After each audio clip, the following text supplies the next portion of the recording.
ସେମାନେ ନିଃସ୍ୱାର୍ଥପର କାମ କରୁଛନ୍ତି, ସେମାନଙ୍କର ଲୋଭ ନାହିଁ। କିନ୍ତୁ ଏ ଲୋଭୀ ମାନଙ୍କୁ ଆମେ ପୁଣି ବସଉଛେ। ଦେଖନ୍ତୁ ଆପଣ ମାନେ ସେ ବିଭିନ୍ନ ଏଇ ରାଜକୋଷ ଲୁଟି ବିଭିନ୍ନ ଉପାୟରେ ଲୋକଙ୍କୁ ବୁହା ବୁଣେଇ ପଇସା ଲୁଟି ବିରାଟ ବିରାଟ ପ୍ରାସାଦ 10ଟା 15ଟା କୋଠା ଚାରିଆଡେ ଓଡ଼ିଶା ସାରା ଭାରତ ବର୍ଷରେ ତିଆରି କରୁଛନ୍ତି। ତାକୁ କିଏ ଖୋଜୁଛି? ବିଭିନ୍ନ ମଣ୍ଡପ କରି ସେମାନେ ପଇସା ରୋଜଗାର କରୁଛନ୍ତି। ବିଭିନ୍ନ ସେୟାର ତାଙ୍କର ବଡ ବଡ ଅନୁଷ୍ଠାନରେ ଲାଗିଛି। ସେମାନେ ଏତେ ପଇସା କୋଉଠୁ ପାଉଛନ୍ତି?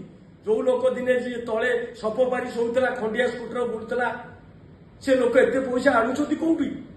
ସରକାର କଣ ଆ ପାଇଁ କି କଣ ସେମାନଙ୍କୁ ଦେଖୁଛି? ସିବିଆଇ ଆ ପାଇଁ କୋଉଠି ଲୁଚିଛି? ଗୋଟେ ସାଧାରଣ ଲୋକ ପଛରେ କୋଉଠି କିଏ କଲା ସିବିଆଇ ଲାଗିବ? ଗୋଟେ ଏତେ ଏଡେ ଲୋକ ଏମାନେ କରପ୍ଟେଡ କରୁଛନ୍ତି, ସିବିଆଇ କୋଉଠି ବସିଛି? ଭିଜିଲାନ୍ସ କୋଉଠି ବସିଛି? ସେମାନଙ୍କୁ କଣ ଦେଖାଯାଉନି? ଗୋଟେ ସାଧାରଣ ଲୋକ ଆ ଭିତରେ ବଳି ପଡୁଛନ୍ତି। ଆମେ କଣ ପାଇଁ ଲଢି ପାରିବୁନୁ? ଆମେ କାମ କରୁଛୁ, ଆମର କଣ ଯୋଗ୍ୟତା ନାହିଁ? କଣ ପାଇଁ ଆମକୁ ଉପହାସ କରାଯାଉଛି? ଯେ ଉପହାସ ଆମକୁ ଆମରି ଗରିବ ଭାଇ ଆମକୁ ଉପହାସ କରୁଛି।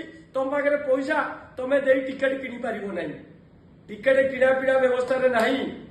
ଆମ ପାଖରେ ପଇସା ଥିଲେ ବି ଆମେ ଟିକେଟ କିଣିବୁନୁ। ମୋ ସମ୍ବିଧାନ ସେଇଆ ନୁହେଁ।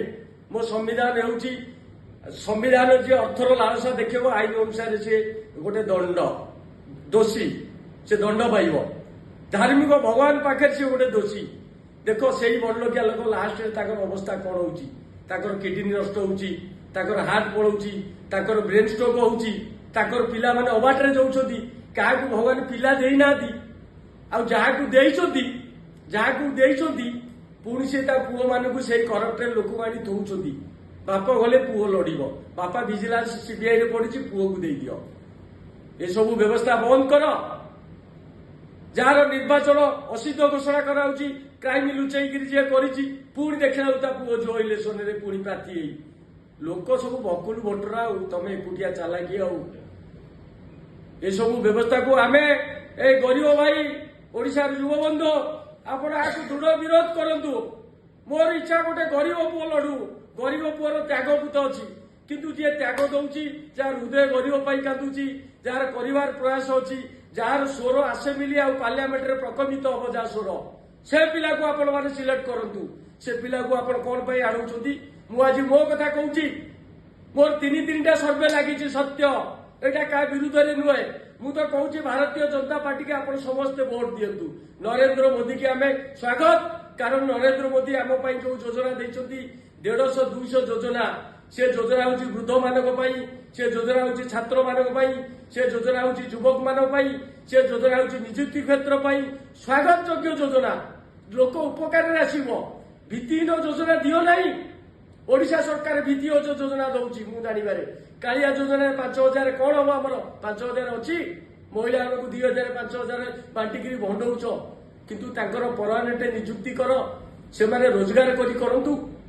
ଆମେ ଏଇଟା ଚାହୁଁଛୁ, କିନ୍ତୁ ନିବେଦନ ଆମ ରାଜନୀତି ଏବଂ ଏଇ ନିର୍ବାଚନ ପରିଷ୍କାର ସ୍ୱଚ୍ଛ ହଉ। ମୁଁ ଏଥିପାଇଁ ଏ ଭିଡିଓ ମାଧ୍ୟମରେ ଆପଣମାନଙ୍କୁ ନିବେଦନ କରୁଛି। ଯୁବବନ୍ଧୁ, ମୁଁ ଶ୍ୟାମ ସୁନ୍ଦର ସାହୁ। ଆମର ରାଜନୀତିରେ ସ୍ୱଚ୍ଛତା ଆଣିବା ପାଇଁ ଆମେ ସଂଗ୍ରାମ ଜାରି ରହିବ।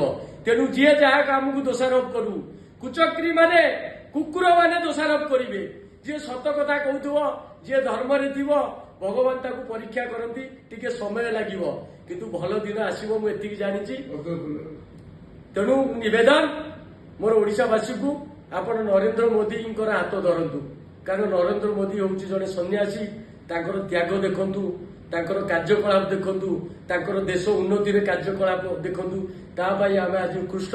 ସେଇଥିପାଇଁ ଆମେ ବିଜେପିର ହାତ ଧରିତେ ଆପଣମାନେ ପଦ୍ମ ଫୁଲରେ ଭୋଟ ଦେଇ ପଦ୍ମ ଫୁଲକୁ ବିପୁଳ ପରିମାଣରେ ଜିତାନ୍ତୁ। ଜୟ ଜଗନ୍ନାଥ। ଭାରତ ମାତା की जय, गंगा माता की जय, गोमाता की जय।